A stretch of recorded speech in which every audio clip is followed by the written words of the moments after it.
What's going on, guys? It is Wednesday morning here in sunny California.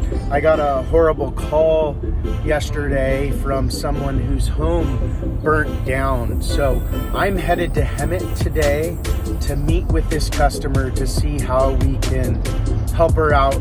She lost everything. It really is a sad story.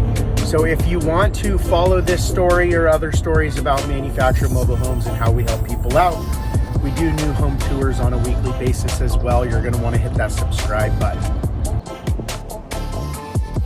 All right, so I'm going to do this really quickly. I only have 60 seconds for a short. So you see how this home, first of all, I was incorrect. The home did not burn down. It was a flood.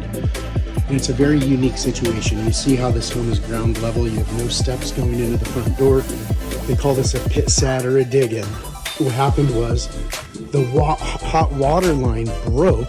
So hot water puddled underneath the home and moisture went up the walls on everything. She has something that's the opposite of a humidifier. It absorbs all the moisture, and it's insane how much water she's getting out. But you see how wet it is down there? So we're gonna help her replace this home so she could get a new one, so she could live comfortably and safely.